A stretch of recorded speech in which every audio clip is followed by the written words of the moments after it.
علیدین جان لبای الان خانه نو ساختگی من نکه بسیار خوشحال نکردن انا همین دیوال سر میشه تو همونجا نصیب انا اوش خانه همسایه و همسایه که بخوشی هسته بیزنس میکردیم کو قطعش انا ما ای همون جوره خانه است همسایه ما عجیب آدم که من کاری صدای برو چی میگفت باشه کنی به یک بینیشه یا من کردی سلام علیکم علیکم السلام ای همسایه حضرت تیجی رحمت شما حضرت تیجی خوبه همین ماشین شناختم تلکه السلام علی بیام علی خوبی اکا جان سلامتی خوبه خدا شکر همین امروز اکا الدین یک گفتیم خانه رو بینیم شما را دیدیم تینجی اکا ما همین های شما را پویده سابدم راهی ما را کارتون داشتم بخیره امریکا میرم امریکا سفر دارم این چی خیلی شده که این فکر در سرت زد این همیشه هم همین آینه نلگینا موندو خب همین نشان داد کو باور بکنی فارید من امریکا یک بار برم همونجا را تماشا کنم بیام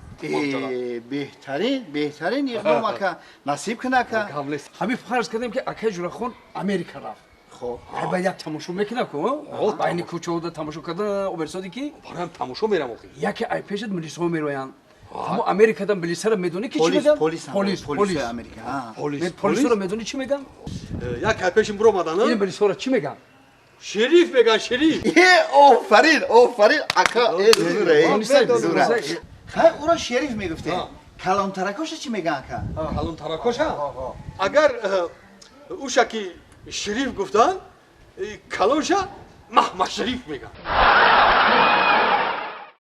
بچه بابا بابا ساعت چند شید؟ ساعت یک این دیدی ساعت یک چکار کلام در کن بد کردن در آ تو چکار میکنی باید؟ اینم گلورا تازه با کجا بیا تو گلو تمام برا ابد تو کم سال بشوری نخود که آدم بشه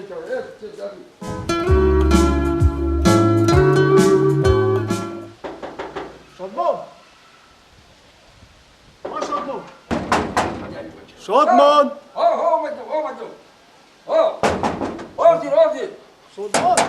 من کی تو؟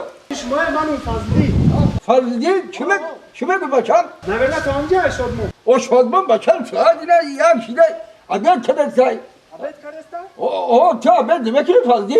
میکنم درو گوش که فضلی جان بابا حالی برا خونه تونده ابد که انا با ساعتی سه چور بیو خود میدون که منو بخا میگن ای جای بچه والله با اما چه میگذاره کتی دادم سلام نمیکنی تو سلام علیکم او سلام دادن نکن رخی سلام علیکم شبکه مرا اگدو گرفتی ای ایمان این اگدو گرفتی شبکه مرا ای خود ما یکی شد نمیگم که شبکه را برا خود مدنه میشه چقدر شبکه سوزه خوی بخواهم جا مالا تست کرو مالا خوی بخواهم اکن نمیفهمی خونه کی؟ نمیدونی؟ مدروی؟ خونم بخوایم که نداره بقایمو؟ رفته صاحب خونه بیا صاحب خونه؟ چکلی مسافر؟ بشا بیا خونه من دو خونه اخته؟ هم مهمون اومد با بیو نمیگیش تو مهمون مالش چی بیا نمیگه بیا کو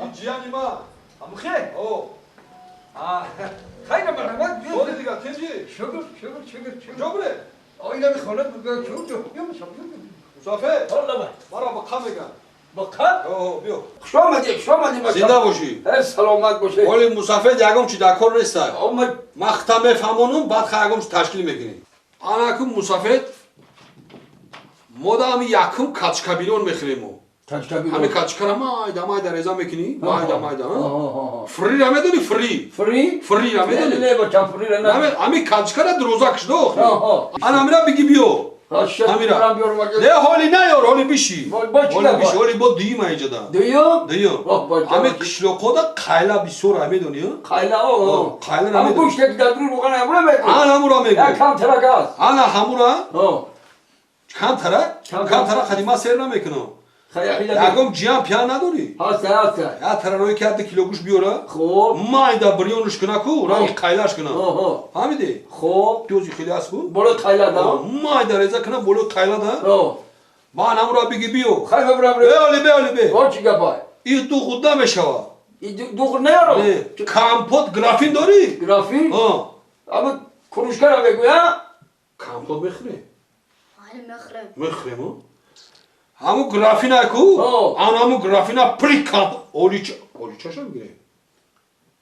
اولیچه شما گره خواهد اولیچاش هم میگیره اولیچاش هم گرافینا پری کامپوت اولیچا میکنی میاری؟ خب با مهمونداری قبول میشه او بابا چند تا برای نمیپرسی که من چی نام دارم میبخشی بابی نام خودت چی بود؟ نام من اجریق عجلی؟ اجریق ها عجلی کم نامشی؟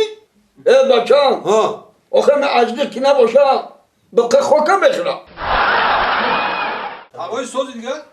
نه بای سوزی میگو؟ همه شما جور خونده همه هوا گرم کرد هوا کم تا گرم کرد تی خیلی که با ساختین به شما با اینا بچه ها خیلی زمین ها را دیدی؟ او زمین رو تام دیدیم زمین رو خوشو بوده کیش کردیم من مثلا گندم رو تام گرفته باشه کوریدیم و بهترین که بابای علی یا دوک نخم و خیزم کار داریم سروسی میه؟ میریم کار داریم زمین در اونجا بریم نه؟ آه. خیلی خداوند ارزوهای لکتون عملی بودن روی سفید نصیبتون الله اکبر شما هم بیایید بچم بیا این هم دسترخوان ده همه کسی که شیشته مال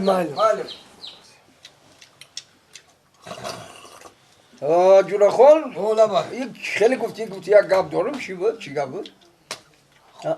حالا بای؟ همون رحمتی پدرم چی گفت مصطفی؟ وصیت کرده بود که بعد همین سری ما همین دو درک تا سرش دو سر کرد اکی دودار تا گفتی او؟ دو در ما یو با این خیر رنگ خیلی بود بچه خوب هسته یا خیلی بد نداشته نه یکم فعلی بد ندارم همش فعلوش سوزه همین بدانه چه جورا خون؟